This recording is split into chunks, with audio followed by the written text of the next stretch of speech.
नमस्कार, इन खबर में आपका स्वागत है। रूस और यूक्रेन में पिछले 7 महीने से चल रही जंग में आज चौंकाने वाला मोड़ तब सामने आया जब रूसी राष्ट्रपति व्लादिमीर पुतिन ने जनमत संग्रह करा करके यूक्रेन के 15 से 20% क्षेत्र के विलय का ऐलान कर दिया, हस्ताक्षर कर दिए। इसके बाद सवाल उठ रहे हैं कि आखिरकार रूस यूक्रेन युद्ध का क्या यही अंतिम परिणति होनी थी या इसके आगे भी कुछ बाकी है। जो यूक्रेनी राष्ट्रपति है जेलेंस्की, वो भी बहुत जिद्दी हैं, उसका किस रूप में जवाब देंगे। थोड़ी देर के इंतजार के बाद वो भी सामने आए और उन्होंने ऐलान कर दिया कि अब यूक्रेन तत्काल नेटो का सदस्य बनेगा। इसके लिए सारी औपचारिकताएं और अर्हताएं वो पूरी करता है। सवाल ये उठता है कि नेटो क्या है और इसको रूस को कैसे जवाब माना जाए।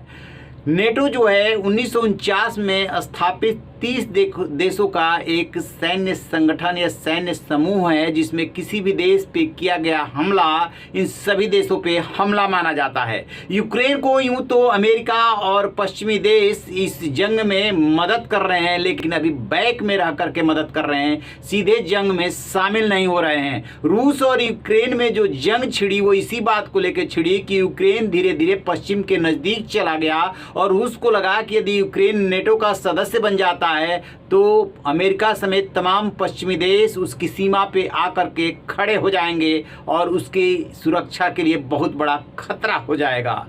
रूस ने जो सोच करके हमला किया था उसमें उसे बहुत ज़्यादा कामयाबी नहीं मिली थी, क्योंकि पश्चिम के सहयोग से जो यूक्रेन है रूस को मुंहतोड़ जवाब दे रहा था और धीरे धीरे अब रूसी सैनिकों को वो खदेड़ने लगा था। इसी बीच व्लादिमीर पुतिन अपने देश में भी घिरने लगे, विरोध प्रदर्शन होने लगे। उन्होंने आंशिक मोबिलाइजेशन का ऐलान किया, यानी रूस के नागरिकों को वो सीमा पर लड़ने के लिए भेजने का ऐलान कर दिया। तो वहाँ पे विरोध और ज़्यादा शुरू हो गया। लिहाजा उन्होंने आनन फानन में जनमत संग्रह करा करके यूक्रेन के 4 क्षेत्रों जो है डोनेट्स्क, लुहांस्क, जापोरिजिया और खेरसान को रूस में विलय की घोषणा कर दी। आपको बता दें कि इससे पहले भी वो क्रीमिया पे कब्जा कर चुके हैं और अभी जब जंग चल रही थी तो चाहते थे कि जो समझौता हो उसमें यूक्रेन क्रीमिया पे उनके कब्जे को मान ले और क्रीमिया से इतर जा करके इन 4 क्षेत्रों के प्रमुख नियुक्त करके हस्ताक्षर करके उन्होंने ये प्रक्रिया पूरी कर दी। स्वाभाविक सी बात है कि यूक्रेन इस समझौते को नहीं मानेगा और इसके लिए वो जितना संघर्ष कर सकता है संघर्ष करता रहेगा। लेकिन रूस जो है अब दुनिया को ये बताना चाहेगा कि देखिए हमने जो चाहा वो कर लिया, रूस की जीत हुई, यूक्रेन को तोड़ दिया, उसके 15% भूभाग पे कब्जा कर लिया।